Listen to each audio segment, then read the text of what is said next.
since then, it's been shown to be a very powerful antimicrobial for virtually, every virus, bacteria, fungus. We've used it with even COVID. It's been shown to have anti-cancer effects. When we start to talk about how it works and what it's good for, it almost sounds impossible. And I get that. I mean, it's like, I hope anybody listening to this doesn't shut down thinking, how could it possibly be something that has that much of a profound effect in the body? And it leaves the body virtually unharmed. In fact, the word magic bullet was coined based on methylene blue and this particular fact that it's so powerful. So because it's so brilliantly blue, it reflects blue and it absorbs red, and specifically red in the 660 nanometers. And so because of that, methylene blue can be used with light therapy, and it can magnify the effects, because once the methylene blue gets into the mitochondria, it can start to absorb these photons. And methylene blue acts as both a pro-oxidant and an antioxidant. And it does this independent of oxygen. And so there's an average of a 30% upregulation in mitochondrial function. Welcome back to the Energy Blueprint podcast. In this episode, I'm speaking with Dr. John Lieurance, who is widely recognized as one of the top clinical experts in the world on the use of melatonin and methylene blue, as well as endonasal cranial therapy. He runs a clinic in Sarasota, Florida called the Advanced Rejuvenation Center.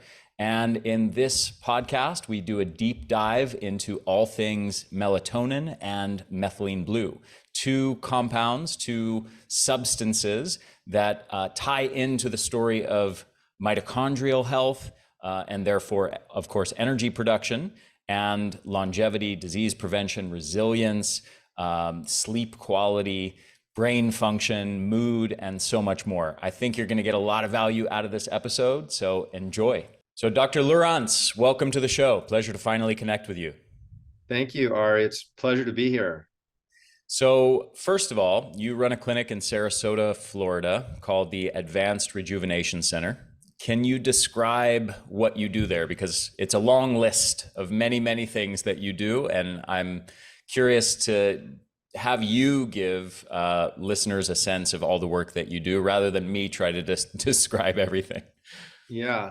Well, I've been in practice for nearly 30 years, and my history is I've had a number of struggles with my own personal health journey. The earliest aspect of that was being in utero in my first 2 years of life in Camp Lejeune, which a lot of people are watching the news now, see attorneys are really looking for people that were living on Camp Lejeune. It was the worst water contamination in U.S. history.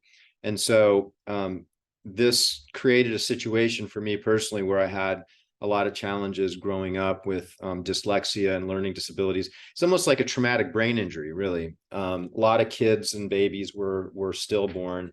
So I would say I was probably lucky to make it out of that. But it has set the stage for me to be very sensitive to a lot of different fluctuations in my own kind of health. And so that, in combination with just being in holistic medicine, I always feel like we were the original biohackers, and that it kind of has come out, and eating granola and hugging trees now is all of a sudden really sexy when you call it biohacking, right? Indeed. But so in being kind of in that area for so long, you could just imagine that you would be able to have experienced so many different aspects of health and healing, and being able to put a lot of these things together. And that's kind of, I think, the culmination of advanced rejuvenation, and why we have such a diverse amount of different therapeutic and physical medicine, different healing devices, and so forth.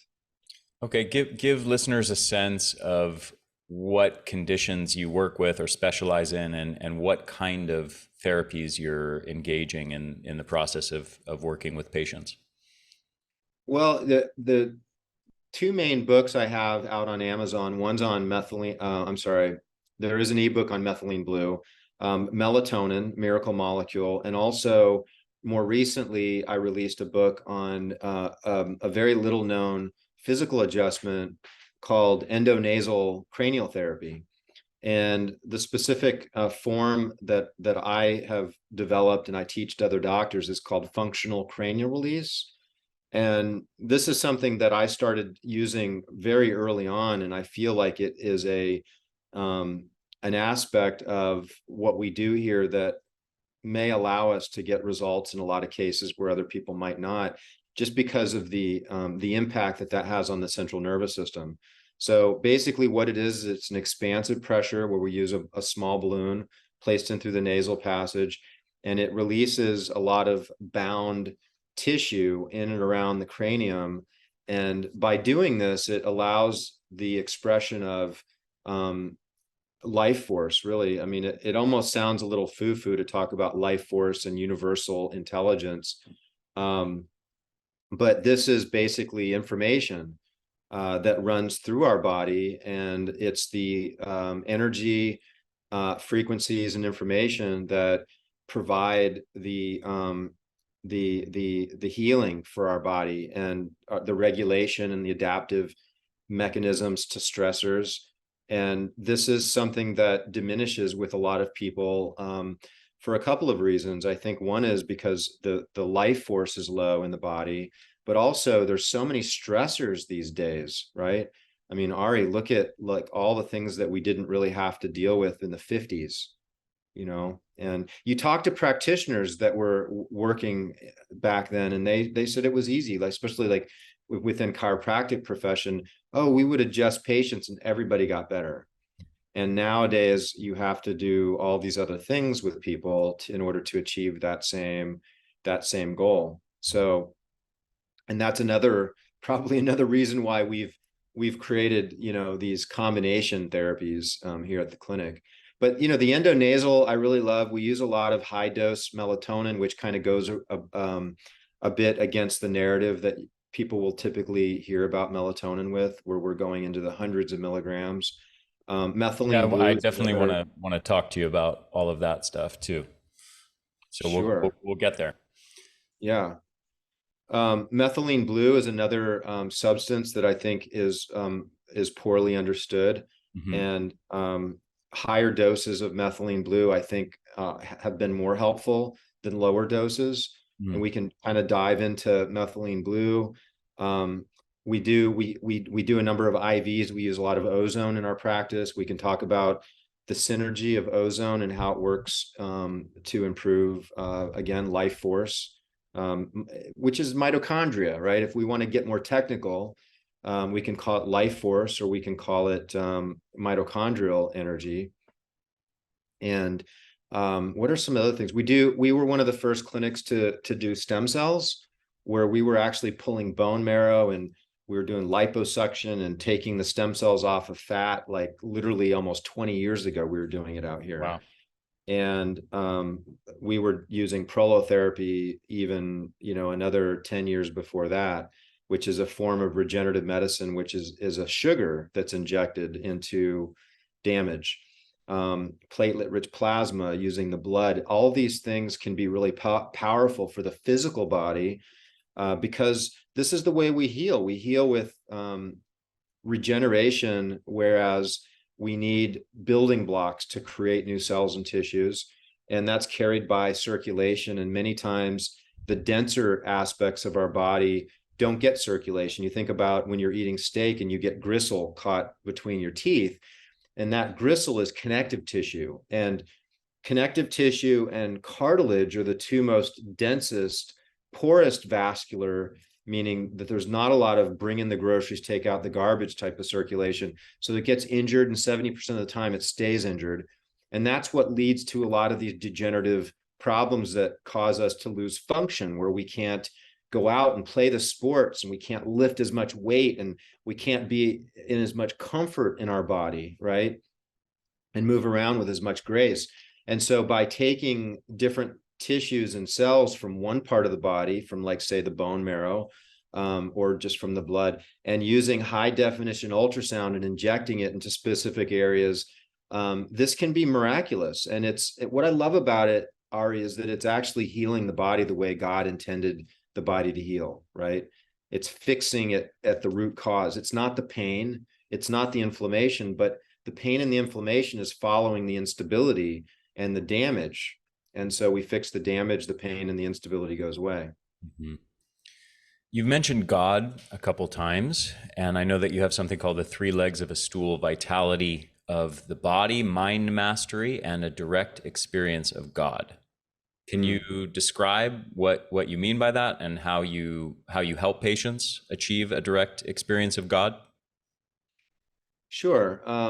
So I believe that for any individual to express the full potential in their life, that those 3 things are important to have addressed. The 3-legged stool. So the more vital the body is, the higher levels I believe of consciousness that we can achieve. The more the happier we are, the better we treat our friends and family, the better we treat ourselves. Just overall, that is a very important aspect of health. The second one is dealing with identity. The way that we identify ourselves is in relation to our environment and other people, relationships, to the earth, to the planet. There's so many different great conversations you can have just within this context of identity. And we store our identity within our brain in what's called the default mode network.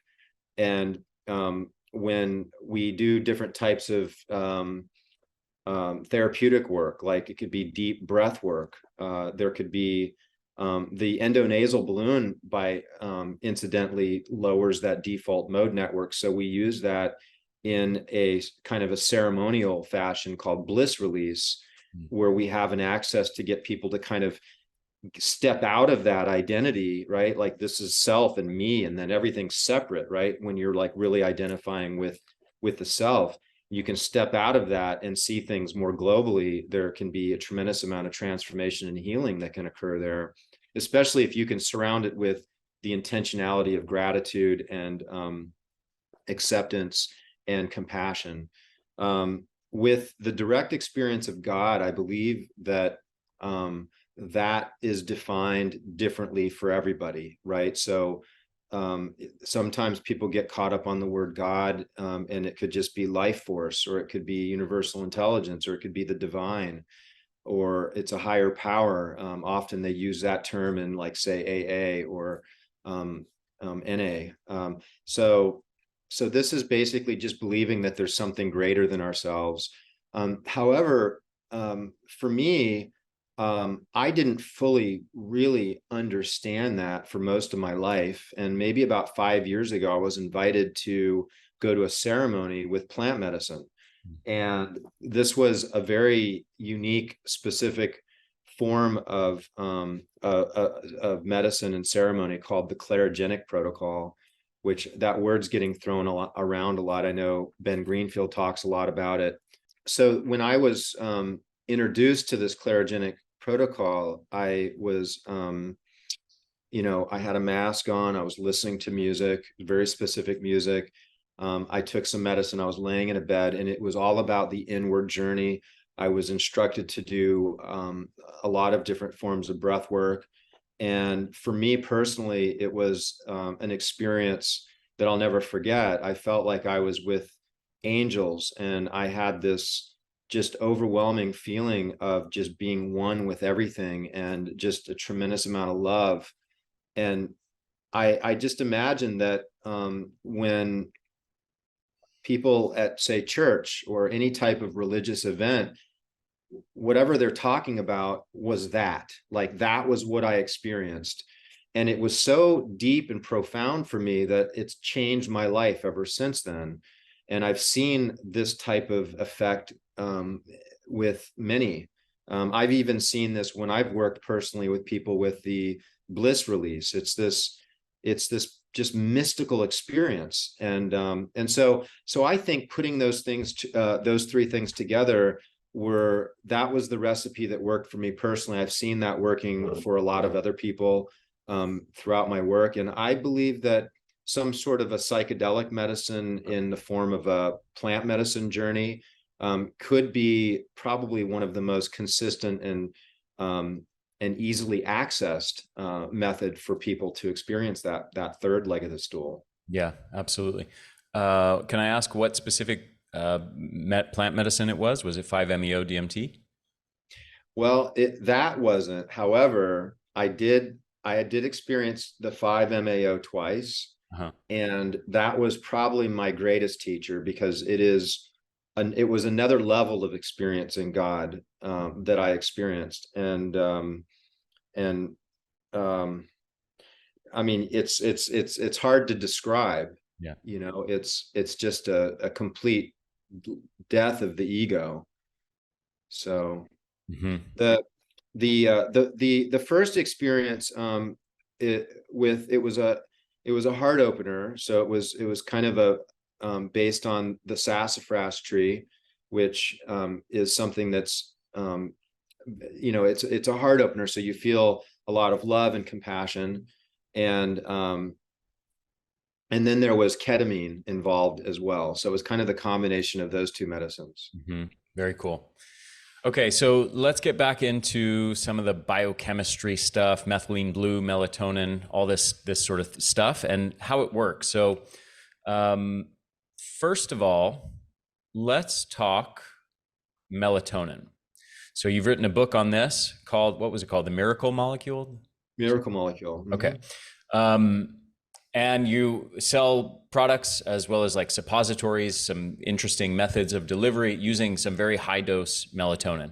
Melatonin is something that I don't want to use the word, I guess I will use the word a little controversial. At certainly high dose protocols and what context they're being used is controversial. Let me see if I can paint a brief picture for listeners of kind of the range of takes on this. We have lots and lots of research showing that very high dose melatonin is very useful in certain contexts, neurological diseases, cancers, gut conditions, a number of other medical conditions. And yet we also have certain health experts who warn against the use of melatonin, particularly in already healthy people. So we have everything from people in the high dose melatonin camps or like 100 plus milligrams a night, even, and some people recommending that even for sort of the general population, to people. I'll give you an example. Andrew Huberman is out there really advising against the use of melatonin and talking about how using melatonin can really screw you up and make you dependent on it. So what's your take on that landscape and why there's so much controversy and difference of opinion on this topic? Well, there's misinformation, and there's research that I think at first glance one might glean the wrong idea from it. So let's just kind of go through it a little bit. I loved how you summed it up, by the way. So I think this is really going to be a great conversation for people to hear.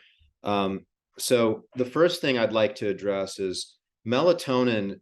We need to think about melatonin beyond just sleep, right? So we have the pineal, and then there's extra pineal melatonin, and the gut produces a tremendous amount of melatonin. There's 400 times more melatonin in the gut than the pineal. So there's a great need for melatonin throughout the whole body. In fact, every single cell produces its own melatonin within the mitochondria. And so in order to understand melatonin, we really ought to take a little bit of a look at some of the science within that. But let's save that for a little bit later. And John, if you don't mind me interrupting, just for listeners' sake, sure. What you just mentioned in passing is actually a pretty new scientific discovery, that all of the cells of our body are producing their own supply of melatonin in mitochondria. This has really only come out in the last couple years that information is like that's happening. Prior to that, everybody thought, oh, it's produced in the pineal gland. Maybe people are talking about the gut production, but there was almost no awareness of this production in every cell by mitochondria. So I think Well, a lot of, yeah, I think that's a pretty huge aspect of the story, and I just want to make sure to emphasize it for listeners.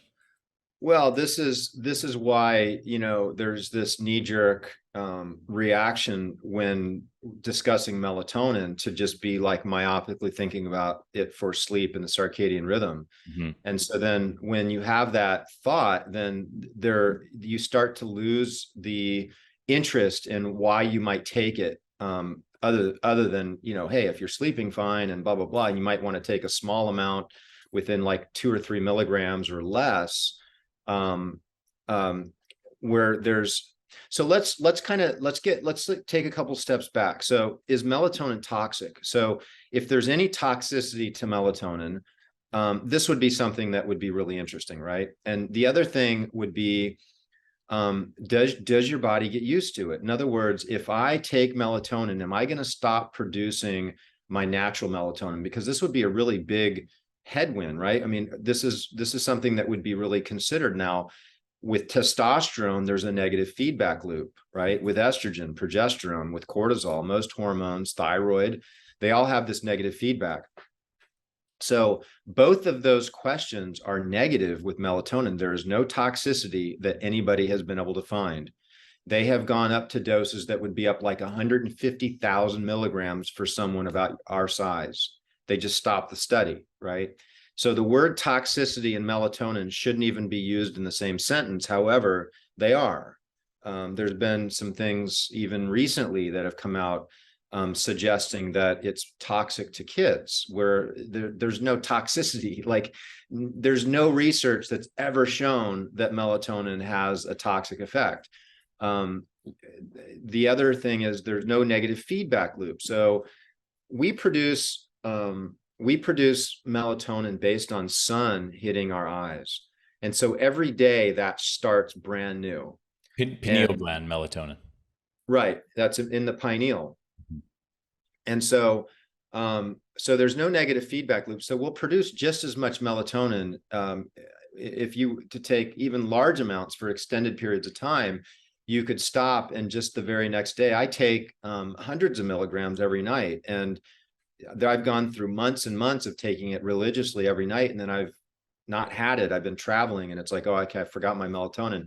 I don't feel, it's nice to have melatonin when I travel, because this is where I feel like there's more stress on my system. And that's where melatonin really shines, by the way, is if you don't have a lot of stress in your life, then you take melatonin, you might not feel a big difference. But if there's a lot of stress, then melatonin is the greatest adaptogen ever known to man. So, we talk about adaptogens, right? Like ginseng or ashwagandha. There's all these different herbs that are great adaptogenic herbs, right? Well, adaptation is simply the ability to respond to a stress and be able to endure that stress. And depending on if that stress is enough to trigger this strong adaptation response, we can be stronger, right? Like exercise or cold therapy or sauna, fasting, right? All these stressors, if they're within a certain window called the hormetic window, there's enough of a stressor that's going to activate the adaptation response, but not too much where it's going to overly exceed our ability to adapt. Well, what's interesting is melatonin opens that window up more, because what defines that barrier where, oh, it's too much stress, then we have a problem to our system, right? We can get disease or injury, like a sunburn, right? There's a certain amount of sun that we can get to our skin before the sun becomes damaged. And if one takes higher doses of melatonin, you'll find that you can go out in the sun all day long and you won't burn. Mm. This is a very obvious outward expression of like physically seeing what melatonin is doing throughout your entire body with all of your cells, throughout your gut. There's been research on melatonin for ulcerative colitis and Crohn's disease. And it's incredible because it allows the stress to exceed what would normally shut down our energy. And so this is where we kind of get into the science of this a little bit, and I'm going to try to make it as basic as I can. Think about within our cells, we take sugar and oxygen. These are like the two main things that we convert our energy into within that powerhouse of the cell called the mitochondria. And so this is called Krebs cycle, or the electron transport chain, right? And this is just the way that we normally make energy. And when we have too much stress, that system shuts down and we go to make energy from an entirely different way, which is a very primitive, and they call that fermentation is one word for it, right? And this is the way that they think cells made energy before the mitochondria was introduced into the cell, which some people think it was like, almost like a parasite, or it's like an infection, but then it became in symphony with the cell, which allowed us to be able to make more energy more efficiently, right? It's this synergy that incorporated into the cell. But this switch to this primitive form of making energy is without oxygen, and they call that anaerobic, versus it's aerobic when we make it in the mitochondria. The problem is anaerobic fermentation is much less efficient, and you only get about 10% of the energy. So if we have, what defines that barrier of that hormetic window is our ability to maintain making energy within the mitochondria. And what shifts when we get to that barrier is that we're not able to make enough energy to buffer the stress. Right. So our mitochondria stop making energy, they shut down, and that's called the Warburg effect, named after Otto Warburg, who has won the Nobel Prize for, and this is how cancer cells, this is why cancer cells are so really terrible, because they hog a lot of energy. They need a lot of energy, but they make energy through this primitive form of making energy. So what melatonin does, it sits in the mitochondria and it allows it to absorb more stress and adapt at a deeper level without switching. And that's why there's great research on melatonin with cancer. And there's great research with melatonin against virtually every disease known to man, because most every disease has one thing in common, is there's a stressor that's exceeded the body's ability to adapt. Mm-hmm. Full stop.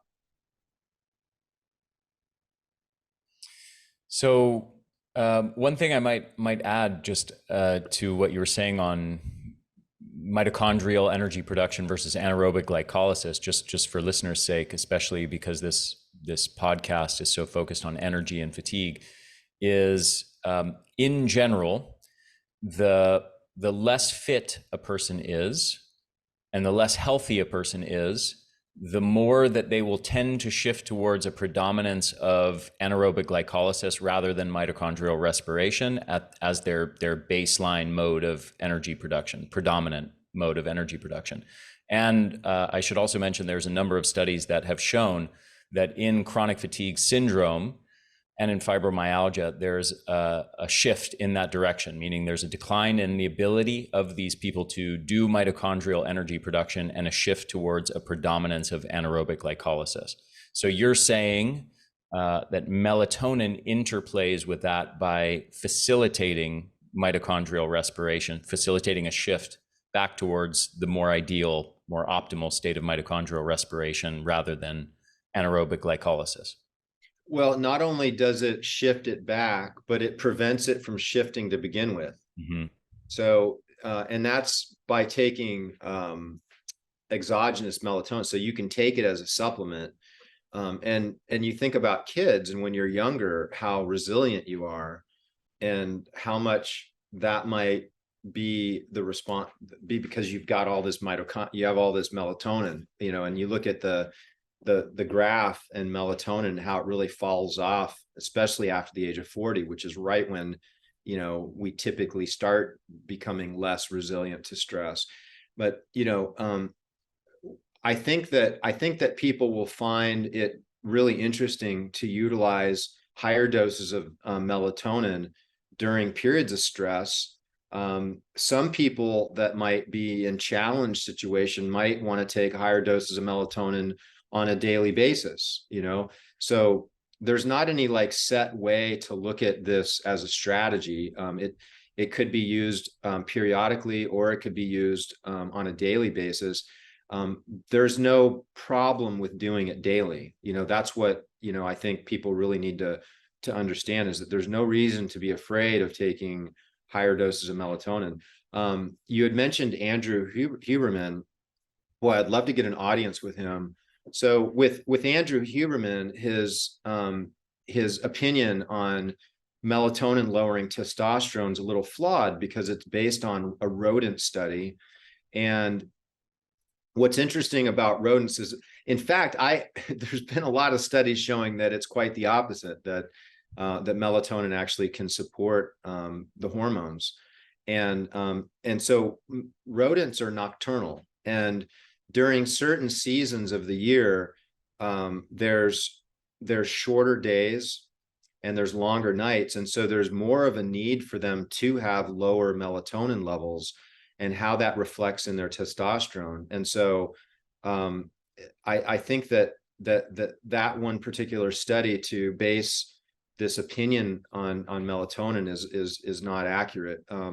I personally take, as I mentioned before, quite a bit of melatonin, and my testosterone is on the high side, and I have not seen any decline with any. We work with a lot of patients. We do coaching, and so we work with patients all over the country, and we've not seen that show up. And so besides that, no negative feedback loop, no toxicity.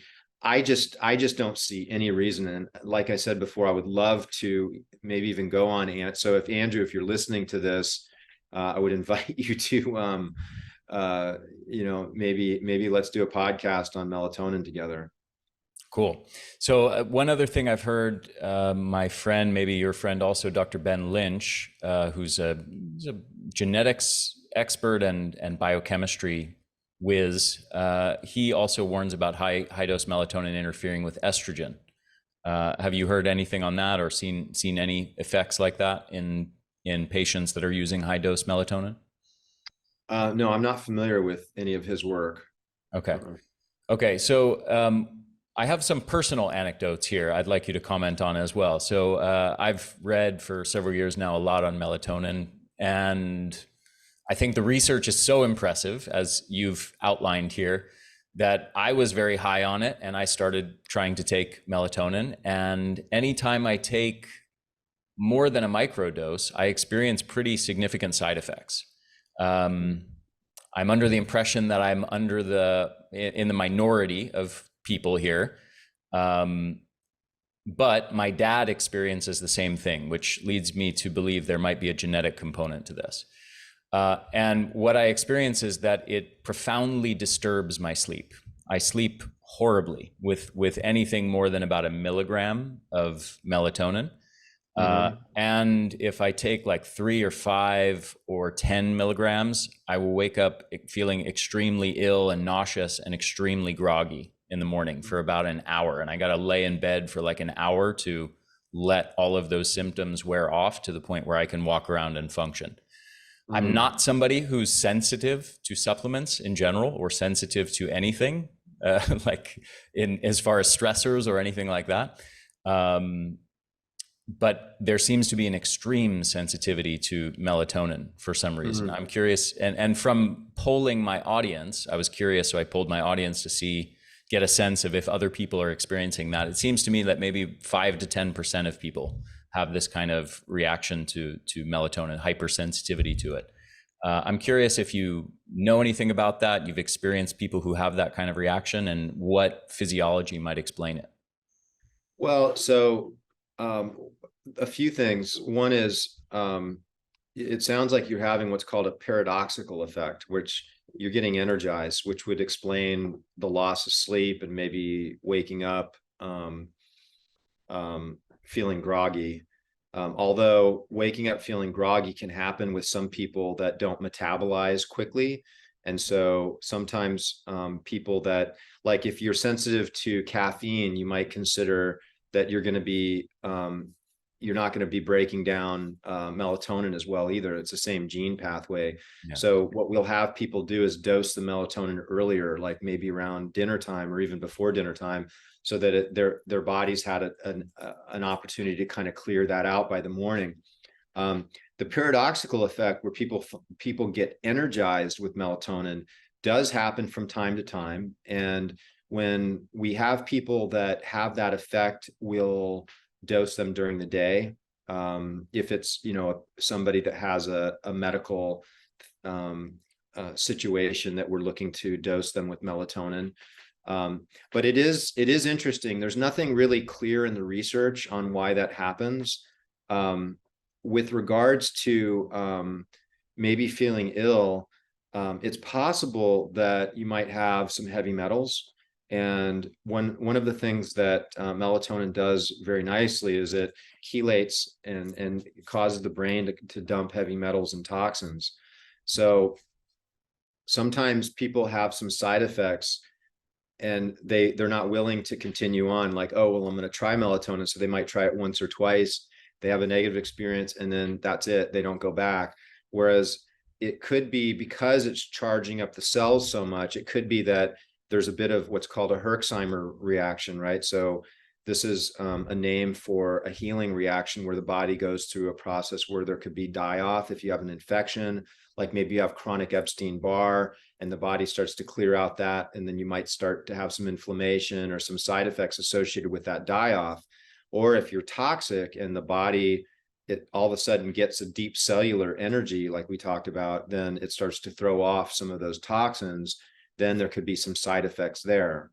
So those would all be some potential possibilities. Have you done it more than just a couple of days or? Yeah, many times. I don't think it has to do with a Herxheimer or anything related to toxins because I've done many different types of binders and chelating agents, and I've never had any effect like that. Have you tried the suppository? I have The not. Sandman? No. Yeah. So we produce a suppository. It's got 200 milligrams, and I've had a number of people that have had challenges with the oral, and then they've had great results with the rectal delivery. So that could be worth trying. But at the same time, there's been some people that still reacted to the suppository. So it's a process of trying things. And Yeah. I like using microdoses of it, and that's where I find that it enhances sleep and I generally feel better from it. A couple other questions with melatonin. One is, you mentioned earlier about negative feedback loops, like for example, using testosterone. If you take, as many bodybuilders do, take exogenous testosterone, that it downregulates your own internal production of testosterone. You get shrinkage of the testes. This idea, as you mentioned earlier, has been tested with melatonin, and the research generally doesn't support the idea that there is a negative feedback loop, that taking exogenous melatonin suppresses your own internal supply. I've even heard some researchers, for example, Doris Lowe, you're probably familiar with, who specializes in melatonin, argue that taking exogenous melatonin, if anything, upregulates and enhances internal melatonin. However, there's one thing that I see consistently reported that doesn't mesh with that, which is many people report that when they use melatonin consistently 3, 5, 10 milligrams, and then they go off, usually they sleep poorly for at least a night, if not a week or two, which is consistent with the idea that there is a negative feedback loop, like symptomatically. But as I said earlier, the research doesn't support that. What's your take on what's going on there? Well, imagine if you had just low melatonin levels to begin with, and you're taking it and it's giving you better sleep. then there's probably some systems in the body when you stop taking it that might get engaged but have a delay. But since there's no change in the melatonin itself, it has to be some other system in the body. And there should be more research done in this. But I don't have a good answer for you. But yes, I have seen that with some people. I think that if there's ever a situation where you're getting something that's really helping you and then you take it away, that the body has to then recalibrate for a bit. Yeah. But that's outside of the actual production of melatonin. Got it. A broader, more abstract question, particularly kind of in the context of the discussion of God that we had earlier in this. Can I ask you if you believe in evolution? I know some religious people who speak of God generally see that as at odds with the idea of evolution. I'm just curious where you land on that kind of spectrum. Wow. Yeah. I mean, it's an interesting conversation. I try to stay relatively neutral, in my mind, I think there's a number of possibilities. I mean, I see the argument with some of the gaps in that where, we're not seeing some of the, we're not digging up enough, bodies that fill some gaps, right? So the idea that there's some sort of an extraterrestrial involvement to me makes some sense, right? So yeah, I mean, I'm not real rigid with that. So I couldn't answer saying, hey, this is exactly what I believe. I'm kind of open, and I find all the conversations very interesting. Okay, so I'll ask it in a way that it won't matter which direction you believe in. So some context first before I ask this question. We have in our bodies and at the cellular level, a redox balance. We have our own internal production of reactive oxygen species, and we have our own internal supply of antioxidants, melatonin being one of them, glutathione, superoxide dismutase, catalase, heme oxygenase, et cetera. For a long time, it was thought that the oxidants were the bad guys, and that we need to, sort of oxidants bad, antioxidants good. This idea has been around for a long time, 80 years, Harman's free radical theory of aging, many, many decades of testing. And for the most part, this sort of simplistic model has largely been debunked. It's not that simple, that reactive oxygen species, oxidants are the bad guys. The more antioxidants neutralizing them, the better. We know now that the reactive oxygen species serve vital roles in the body and are there for a reason: immune defense, signaling for mitochondria to grow bigger and stronger, and mitochondrial biogenesis in response to hormetic stress, many, many other roles. And that basically we know that the cell is trying to maintain an ideal redox balance of oxidation to antioxidants. And it has, its own internal supply of both oxidants and antioxidants to try to maintain that appropriate balance. Given that, and there's lots that we could delve into this. This could be an hour-long discussion by itself, but just to simplify it, given that context, what is the logical argument for the use of high-dose antioxidants? Meaning, why wouldn't God or evolution have designed us with those higher level of that supply of internal antioxidants if that was the optimal state of human physiology? Well, I'm in lines with, I think, your philosophies, and I mean, if you look at ozone in clinical practice, it's the most oxidative substance on the planet. Right. And yet we inject this into patients, and people get better, they feel better. And it's a signaling, oxidation becomes a signaling for our antioxidant systems. And when you're just throwing antioxidants at the systems, it's like you've got it. It's like the negative feedback loop with testosterone, right? It's like your body says, well, we got enough in that, we don't need to make anymore. So by Exactly. constantly quenching all the oxidation, the body's like, well, hey, things are pretty good. We don't really need to have to deal with much stress here. And so then when stress hits, then there's not really a defense system.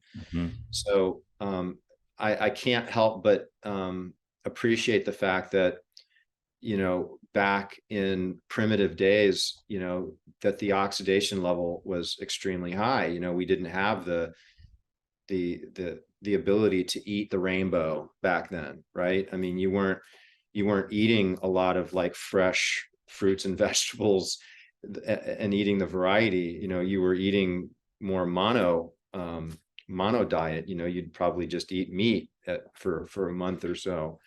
Um, so we were definitely more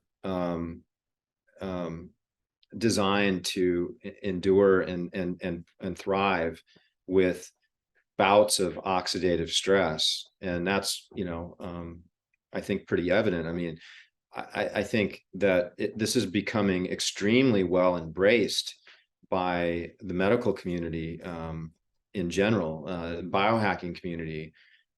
So, you don't want to be afraid of oxidation, like it used to be, such as you pointed out, that it was the enemy. I remember, um, every commercial, they would be talking about how many antioxidants this has or that has, and it's failed. Like so many other things that they've done. Um, um, the food pyramid, right? I mean, you literally have to turn that upside down for it to make sense. So, Yeah. Yeah, it's interesting. I unfortunately I think most of the population, and I find even most of the medical community, is still kind of under the impression that they don't understand the value of oxidants yet. Yet, we have so much research showing that many different antioxidant supplements have failed to prevent disease, extend lifespan, and paradoxically, many oxidative uh, strategies or interventions or lifestyle practices, such as, for example, exercise or other hormetic stressors like sauna, that are profoundly oxidative, do ward off disease and extend longevity. So, mhm. so what's going on is that there's an interplay, as you were alluding to, with the internal redox balancing systems, where these oxidative methods, exercise and other hormetic stressors, actually create a response internally that builds up the internal antioxidant system. And also, just a new paper from Russell Reiter, who's one of the top melatonin researchers in the world, shows us that it is actually those oxidative practices, particularly exercise and light therapy, that actually upregulate the cellular production of melatonin, mitochondrial production of melatonin. Mhm. Um, so there's this balancing act that's going on, that when you expose your body to the oxidative practices, the body responds by boosting melatonin levels. So, and then we also know that when you use lots of antioxidant supplements exogenously, it, as you alluded to, it downregulates the internal supply. It says we don't need to produce our own. We've got lots being supplied externally. I Well, guess. one really interesting gene pathway, PGC1 alpha. Mhm. This is like one of the main pathways activated with oxidation, right? And this is where our body gets to regulate, the production of more new healthy mitochondria, mitochondrial biogenesis. So, it's definitely like, it's not pseudoscience. This is when, I remember early on, Ari, early on, we were doing ozone, and I would have my medical doctor friends that I would talk to. And they were so close-minded. And to be honest with you, back then, I didn't have the languaging that I do these days. So I was like, well, no, but it's working. And it's like, it's all this oxygen and blah, blah, blah. And it was like, well, it's very oxidated. Why would you want to put that? It'd be extremely dangerous.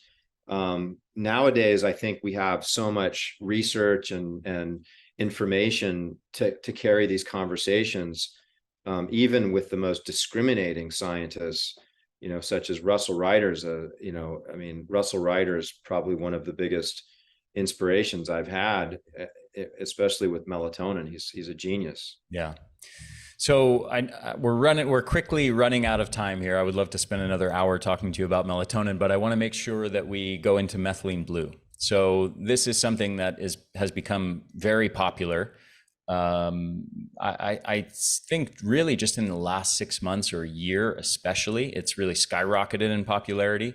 And I have a lot of practitioner friends of mine that are seeing really profound results, both in experimentation on themselves and with their patients. But I think that this is also something that is kind of understood in an oversimplistic fashion as purely just sort of an antioxidant, and nothing really beyond that. And I think there's some more sophisticated stuff going on. So can you talk about what methylene blue is doing physiologically? I guess what it is, first of all, for people who are unfamiliar with it, and what it is doing physiologically. Sure. So it's a brilliant blue salt, and it has an affinity to the mitochondria. And because of that, and because their nerve tissue is incredibly mitochondrial dense, it was originally used as a stain, and so that they could see certain structures in the body very clearly. And it was also used as a stain for clothing and fabric. And so that's what the initial name of the substance was methylene blue. And by stain, just for listeners who don't have a science background, you mean like for microscopy, for histology, for pathology, looking at tissue samples under a microscope and staining it with this chemical to visualize certain structures better. Exactly. Yeah. And then there was Paul Ehrlich was looking for a cure for malaria. And so what they would do is they would stain the bacteria or the parasite or whatever they're looking at, and then they could see it, right? So then they could use different drugs and substances to see the effect that was happening. They could see things dying or thriving or whatever. So they were using the stain through their experiment, but as soon as they added the stain, it killed the parasite to malaria, and so they had their cure to malaria. And since then, it's been shown to be a very powerful antimicrobial for virtually, every virus, bacteria, fungus. We've used it with even COVID. It's been shown to have anti-cancer effects. When we start to talk about how it works and what it's good for, it almost sounds impossible. And I get that. I mean, it's like, I hope anybody listening to this doesn't shut down thinking, how could it possibly be something that has that much of a profound effect in the body? And it leaves the body virtually unharmed. In fact, the word magic bullet was coined based on methylene blue and this particular fact that it's so powerful. So because it's so brilliantly blue, it reflects blue and it absorbs red, and specifically red in the 660 nanometers. And so because of that, methylene blue can be used with light therapy, and it can magnify the effects, because once the methylene blue gets into the mitochondria, it can start to absorb these photons. And methylene blue acts as both a pro-oxidant and an antioxidant. And it does this independent of oxygen. And so there's an average of a 30% upregulation in mitochondrial function. And so there's a number of different studies out there on mitochondria, on methylene blue, for a variety of different types of conditions. One really interesting condition is depression. So one of the things that a lot of people will find when they take methylene blue is that their mood will be elevated because it has some benefits, somewhat like an SSRI would have on mood. And they did studies where they started out with a smaller doses of methylene blue, and they increased it and they increased it, and they went up to as high as 500 milligrams per day. Mm-hmm. And this was for a year, and they had very little side effects. And they found that the more they increased it, the better the results were on the depression. Yet there's also some research showing that very small amounts of methylene blue can be of benefit for mitochondrial function. My experience clinically has been that dosage can be unique for each individual, and that there's, especially when you get up under 4 milligrams per kilogram of body weight, you're well within the safety zone. And probably individuals can go more, but that's kind of the rule of thumb that I hear from a lot of the experts out there, is between 0.5 milligram to 4 milligrams per body weight. And the one, take, I'm remembering there's one medical condition that's a contraindication. It's like glucose 6 phosphate deficiency or something like that. very rare genetic disorder. Typically people know they have that. So the dosing, so it can be taken orally. A lot of people will take it in a sublingual, because there's a company out there that sells it with different blends, and those can be a benefit on the lighter dose. I haven't found as many patients and as many clients respond to the lower dose as they have to the higher doses. Typically your urine will turn blue. That's kind of what I'm looking for. And then the half-life of methylene blue is about 12 hours. And so each time you take it, it's going to have a half-life of 12 hours. And so it can be taken twice a day, fairly easily. Gosh, what else? Methylene blue for like an infection. Let's say that you're coming down with something, or you're fighting a chronic issue with, like, say, Lyme or Epstein-Barr or something like that. I would definitely say that you're going to want to do a couple things. One is probably go in the higher doses of it, and then you're going to want to utilize light therapy to get the maximum antimicrobial effect. As much as you can go into the sun, you can use LED panels, right? So they have these panels. We sell some. We didn't really preface this, but I have a company called Mitozen.com, Mitozen, and we sell high dose melatonin. We sell methylene blue. We have some red light products, different rectal delivery products and such. So the LED panels don't absorb deeply into the body. They're good. They do supply a lot to the skin. Some of the incandescent lamps can be more penetrating because they have more near infrared. But of course, the sun is the best. Intranasal laser and intranasal light, I think, is just fabulous. We're working on getting this little laser that so you can find intranasal products out there, but they're like 5 millivolts, they're effective. It's better than nothing, but it's really light, right? So we're working on a device that I'm calling a Mitotorch, which is like a stronger laser that's about 300 millivolts. And we're getting some of our clients using that intranasally, intraorally. You can do transcranial. There's just some fantastic applications of methylene blue, different lasers and different types of light therapies. And then if you really want to have fun, you can stack oxygen therapies on top of that with, like, say, at the very low end, breath work. Moving a little bit more extreme, you can do like EWAT, or exercise with oxygen. So there's some different devices out like that. Or you can start to get into like hyperbaric. Here at the clinic, we have something called a CVAC, which stands for cyclic variation and adaptive conditioning. It's like this pod. So we use that with a lot of our protocols, but I've not seen any other combination work as powerfully at really ramping up people's metabolism and their energy and life force. Then methylene blue plus light therapy.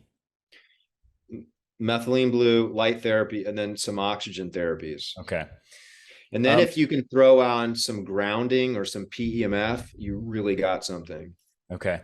Let's talk. What's interesting is that both these molecules that we focus this podcast on, methylene blue and melatonin, interact with a subject I've written a book on, which is red light photobiomodulation. And 660 nanometers, as you said, seems to be sort of the magical wavelength, or around that. It's not going to be only that, but there's going to be some range near that wavelength, which is in the red light therapy zone.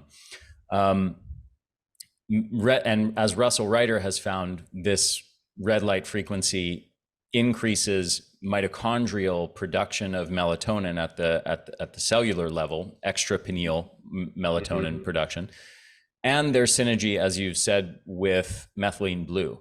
Now, the specifics of that are, I think, interesting, because this is something that is used, for example, in blood transfusions.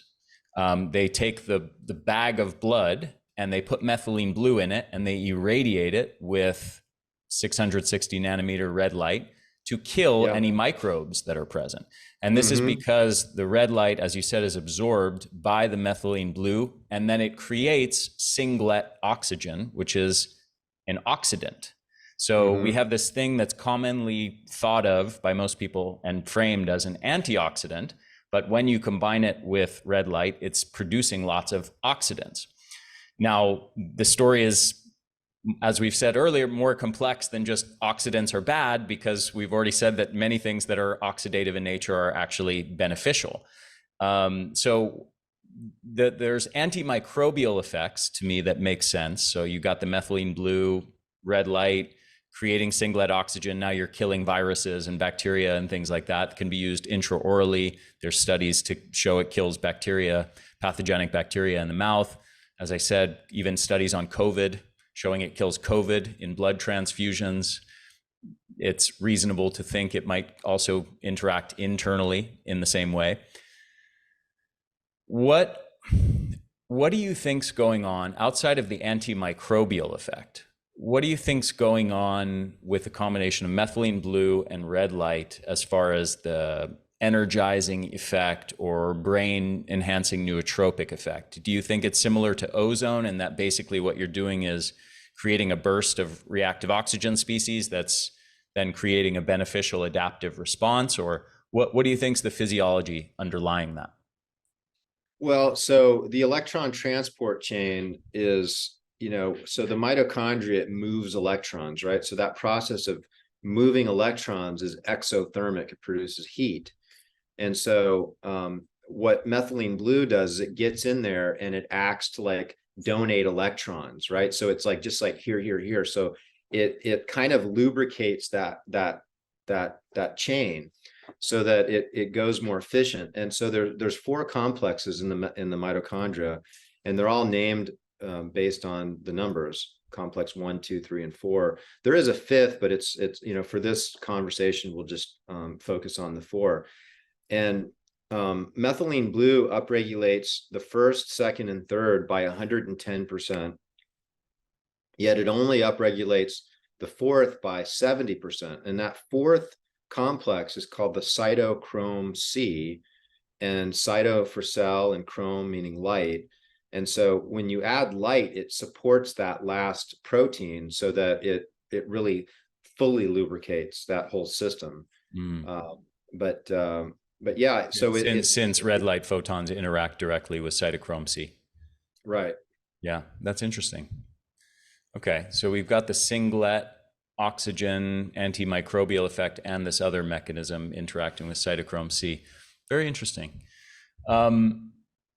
What do you think I know you said it's individual, but what do you think as far as dosage range that's ideal for working with methylene blue? It used to be thought several years ago when I first started experimenting. Actually, I first started experimenting with methylene blue when I was a kid in my fish tank to help Hmm. cure my fish of I think they call the disease ichthyosis or something like that, of certain fish diseases where methylene blue is the predominant treatment. But when I started experimenting with it in my own body instead of my fish tank, what was common back then was to recommend these tiny microdoses of, I forget, in the range of like around 1 milligram or 1 to 3 milligrams a day, zero point 0.1 milligram, stuff like that. And as I remember, I started to go and actually explore the studies, and a lot of the animal studies were using doses that were 50 or 100 times or 200 times more than that. What do you think are some optimal dosing parameters to give people to maybe play around with experimenting with methylene blue? Well, I think between 40 and 80 could be, I think, a good area for people to start. Um, and when you start getting some issues with, like I said, if someone was dealing with an infection, then, and of course, I should probably preface this that this is not medical advice, and that if you were looking at taking methylene blue, you should talk to your healthcare provider before you start. And so this is just for educational purposes that um, in our practice, we will have people take sometimes even 500 milligrams in a day. I mean, this is not anything new. I mean, this is something that's been done, in many studies. We also, something that a lot of people are going to find online is this idea that taking methylene blue along with anything that deals with serotonin, SSRIs or psilocybin or MDMA or St. John's wort even, so all of these kind of work on serotonin. And so there's a concern that someone would get a serotonin storm, which can be lethal. What I found is that that these warnings were based on 5 cases, and those cases were receiving a thymectomy, meaning that they were having their thymus gland surgically resected. Mhm. And as we talked about before, that the methylene blue likes to go to very metabolically sensitive tissue. Well, the thymus accumulates a lot of methylene blue, and so you can see it very clearly. But the IV protocol for these surgeries is very, very high. So 2,000 milligrams plus. And so these patients did not do well that were on SSRIs. But after that, Mayo Clinic came out and rescinded this warning, saying that we only warn SSRIs if you're getting this one surgery with these really high doses of methylene blue, where the FDA has maintained that warning that's just basically kind of vanilla, saying no SSRIs along with methylene blue. But I can tell you that we've seen this with a number of patients, and even the expert Francisco Gonzalez Lima made a statement that he's very disappointed with the way this was all handled, because he feels like hundreds of thousands of people, could have benefited, because the research was so good on depression that all of the psychiatrists and psychologists could have been using this as a tool that could work potentially much better than any other therapy available. Yet they're all afraid of it because of these warnings. And the FDA has not rescinded that warning, even though Mayo Clinic came out and that there's not really it's not founded on anything. The whole country of Canada has rescinded this warning, right? So anybody listening to this, just know that taking it in the doses of a 0.5 milligram to 4 milligrams per kilogram of body weight is totally safe, according to experts, even if you were taking SSRIs. Dr. Lieurance, I've really, really enjoyed this discussion. I've been looking forward to having you on the podcast a long time. I want to thank you for taking extra time, going 12 minutes over our allotted hour. I appreciate that. Is there anything you want to leave people, any final words you want to leave people with, and let people know where they can find your work, your products, your clinic, or get in touch with you? Yeah, sure. So if people want to take a bit of a deeper dive on methylene blue, you can go to methylenebluebook.com. And you can find me on Instagram at Dr. John Lieurance or at Dr. John Lieurance. And then we also have drjohnlieurance.com where we have educational material. My clinic is advancedrejuvenation.us, and we're in Sarasota, Florida. And then our store is mitozen.com, soon to be mitozen.club, which is going to be a private membership, which will be really interesting because we're going to be able to have more freedom of speech, where we're going to get more into some detail, such as some of the things that we're talking about here with you, Ari. But thank you so much for having me. It's been a pleasure. Yeah, absolutely. I look forward to our next conversation. I'm sure we have lots more to talk about. Absolutely.